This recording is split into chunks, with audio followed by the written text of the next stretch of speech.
Good morning. I've now been home 1 week since I finished my thru hike of the Colorado Trail. I wanted to do a recap of the Colorado Trail and answer some questions that you guys had in the comments.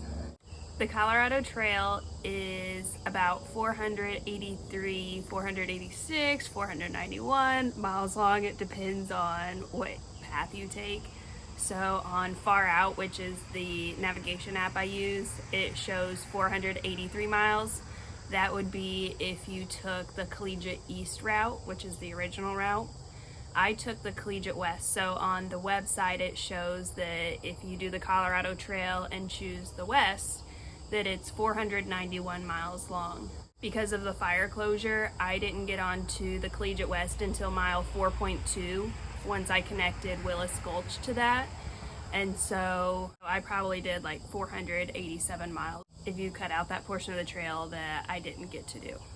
My shortest mile day was out of Twin Lakes. On day 16, I walked on Collegiate West mile 4.2 to 6.7. So 2.5 trail miles. But I also did a road walk to get there, and I did the trailhead from Willis Gulch to connect. So even though it was only 2.5 trail miles, like I did other miles in addition to that day. So it sounds kind of pitiful, 2.5. But aside from that, on day 12 with Joe, I did 6.7 miles. My longest mile day was on day 23 when I did my marathon. So it was 26.2 miles long. The coldest temperature that I remember seeing was about 33, but I did wake up with ice on my tent a few times, so I think it got colder than 33, but that was the coldest that I saw on my thermometer. The hottest temperature was on day 2 when it hit 100 degrees. That's when my mom was hiking with me. We made it down to the South Platte River and couldn't wait to get in and cool off. I went into 6 different towns to resupply. I went into Bailey, Colorado, Breckenridge, Twin Lakes, Salida, Lake City, and Silverton. And I sent myself a resupply box to all of those places except Lake City. No reason really, just didn't. And so in Lake City, I just resupplied at a mini mart, like a gas station, but they also had a grocery store. The reason why I sent resupply boxes instead of just resupplying in town was before trail, I posted an Amazon wish list of snacks and freeze-dried meals that I would want for trail, and all of you blessed me and sent me those items, so I packaged those up and mailed them to myself. So thank you again. As far as big game, I saw 2 moose. I saw what I believe was 1 elk. I saw lots of mule deer. Smaller stuff, I saw chipmunks and marmots and birds, butterflies. I loved reading your comments on my videos. Though I didn't have service every day, when I did get service, I would read through my comments, and I hope to respond back to all of those. What I did is I went through my comments and I tried to pull out some questions that I saw, and I wanted to respond to those in this video. Someone asked, how do I like my tent? So on the Appalachian Trail, I had a Big Agnes Fly Creek UL2 tent, and I loved it on the AT, but for this one, I knew my mom and Joe would be coming out with me, and so I needed something roomier. And so I went with the Durston X-Mid 2P. It's not the pro version, it's double walled, and I really loved it. It's like a mansion, basically. It's the first trekking pole tent that I've ever set up, and I found it to be very user-friendly. Would highly recommend. I liked it a lot. Someone asked what I use to record my videos, and right now I'm filming on my iPhone 12 mini. I like not having to carry extra camera equipment. I don't know that I would vlog if I had to. Someone asked about food storage on the Colorado Trail. I put my food in a large bag. It's called an OP sack, an odor-proof sack. It looks like a giant rectangle Ziploc bag, and so I kept my food in there and I stored it in my tent. I didn't use a bear bag or sack or bear can, but those were common things that I saw out there. I camped by myself a majority of the time, and so anytime I do camp with someone, I let them know that I sleep with my food just out of courtesy. Someone asked, when and where is my next hike? So right now I'm chilling out, I'm taking a break. School starts in a couple weeks, so I don't have any hikes planned currently. I would like to do the JMT, the John Muir Trail. It's on the Pacific Crest Trail, and I think it would be cool that I would have miles on the AT, now the CDT, and then potentially the PCT. I don't foresee myself through hiking the CDT or the PCT. I don't want to say I would never, but currently no plans to through hike those. Someone asked why I didn't have micro spikes with me, or another person asked about like spikes or an ice axe. So originally when I was planning my through hike, I was going to do the Collegiate East, and the Collegiate East, I guess in my mind and what I had researched, didn't have as much snow, so I wouldn't have needed those things. And it was kind of a day of decision in Twin Lakes when I decided to do the Collegiate West, and it still had some snowy sections. So I don't own micro spikes or an ice axe or anything like that. Someone asked me to compare the Colorado Trail to the Appalachian Trail. The Colorado Trail and the AT are so different, but alike in some ways. I'll just share some of the ways that like they're different, because I can't say that one is better than the other.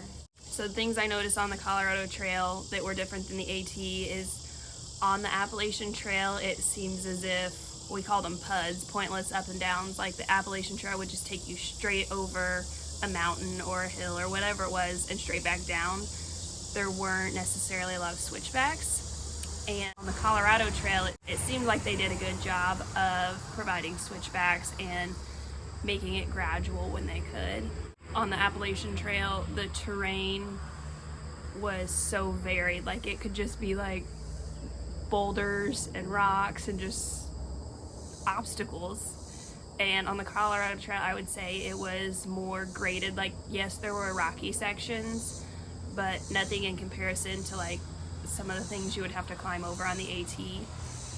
So I don't want to say that the Colorado Trail was easier, but it's just the terrain was different than that of the AT, so it was still hard. Camping on the Colorado Trail was different than the AT.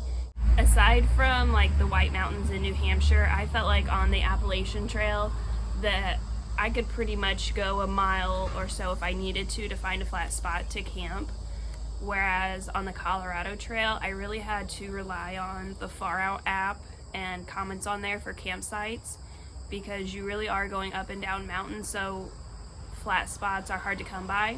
The flat spots that were easily accessible were sometimes in very large exposed sections. So like sometimes I would go a whole day and just be exposed, so you had to find like places where you were kind of in between mountains. Like, I wouldn't call it a gap, a lot of times they called it like a trail junction, and the wind would be kind of blocked.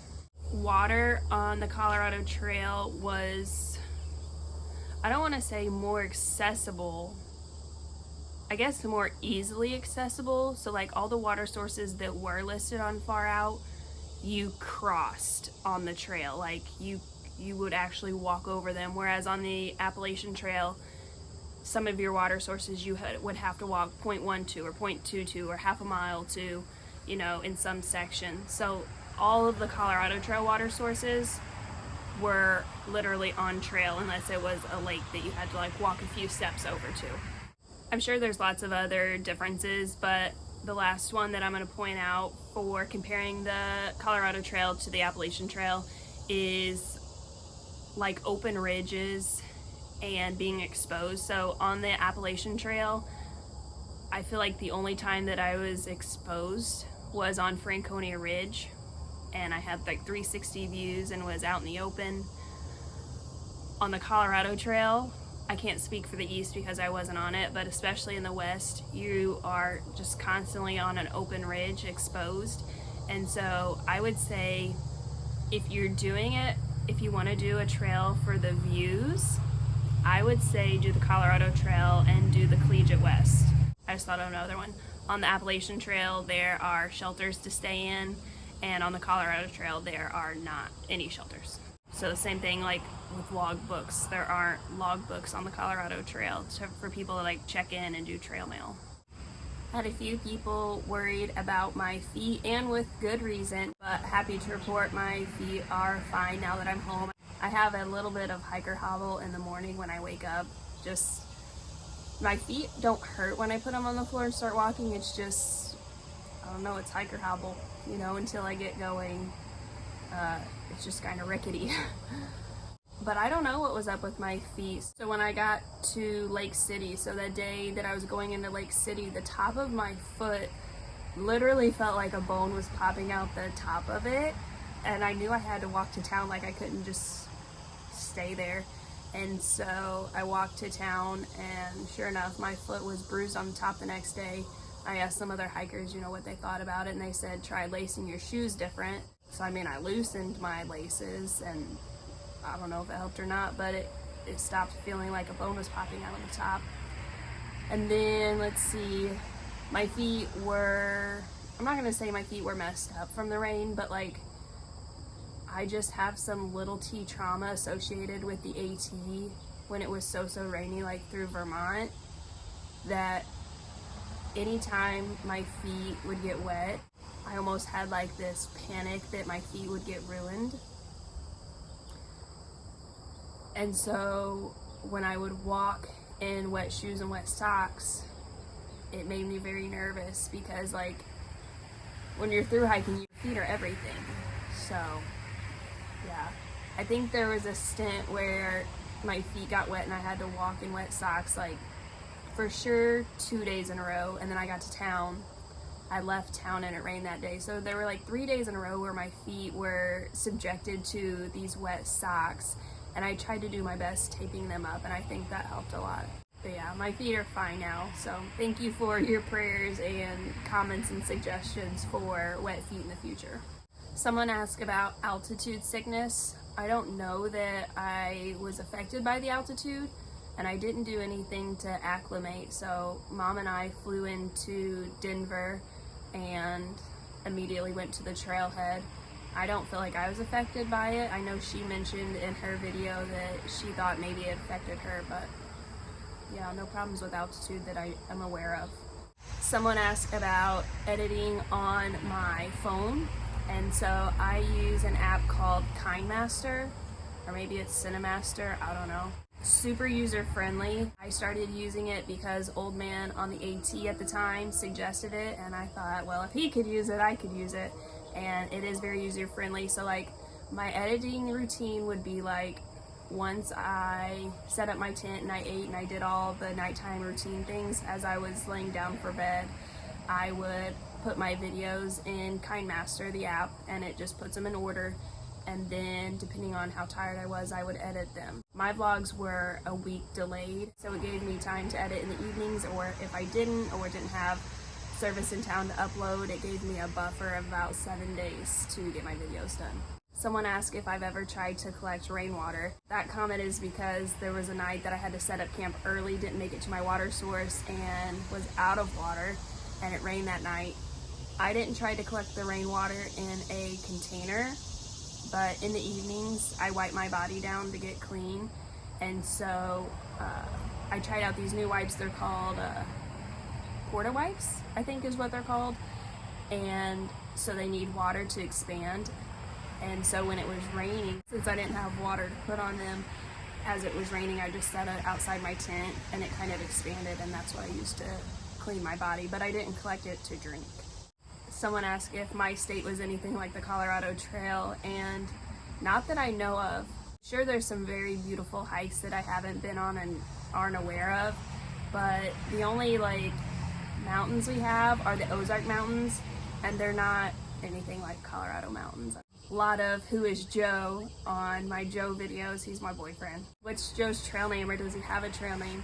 So when Joe and I did our first section hike on the Ozark Trail together, I think his trail name should be Corkscrew, because on the last day he was like looking for deer sheds, not watching his feet, and he like full on rolled on this hill we were going down like a corkscrew. And so like when we talk about trail names, I'm like, well, you're always Corkscrew to me, but I don't actually call him that.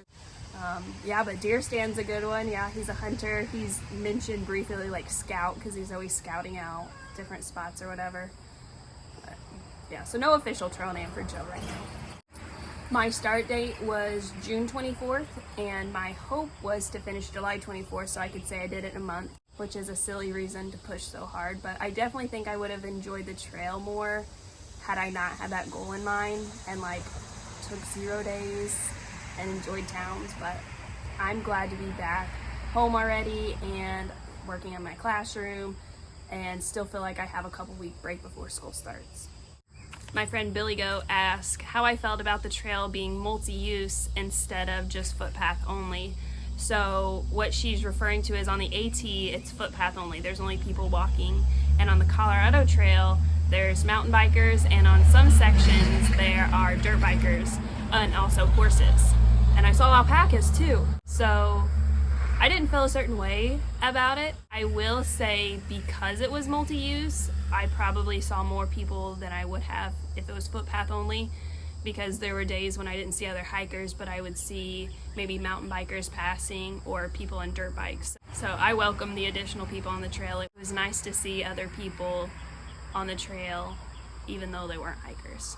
My friend Jukebox asked about the Colorado Trail segments and their lengths. And so I don't have all the information on this. I actually had to look it up myself. So there are 33 segments. There are 28 on the actual Colorado Trail, and then if you add the Collegiate West, that's where the other 5 come from. Their lengths are varied. When I looked online, like somewhere in their teens, there was a section that had like 32 miles. So I don't really know like how they base those segments. So sorry, Jukebox, I don't have more information. I had someone ask about my Amazon classroom wish list, which was so very generous. And so I have made a classroom wish list. Please know that my school district provides me with the things that I need, and so this is exactly that. It's a wish list. So don't feel as if I don't have these items that I'm not going to be successful this school year. But if you feel like contributing, I do have that link in the description box below. I would say the main thing that I want from this list is a new chair. To close out the video, I just want to say thank you again to everyone for your encouraging words, for your kind comments, your support, your trail magic. It means a lot to me, and please know how appreciated it is. Make sure you're subscribed to my channel so you don't miss my future adventures. One last thing I do want to share is before I even started the Colorado Trail, I bought myself a little completion present, and so I want to show you my new Ultras. I just pulled into my school and realized that I forgot to tell you guys my new news. So in my last update, I told you that I was moving from 3rd grade to 2nd grade. Well, in May, a position opened up at our middle school and I applied for it, and I am now going to be a 6th grade math teacher. I'll show you my room. This is the current state of my classroom. This is stuff that's going. And then obviously I need to do some decorating and rearranging.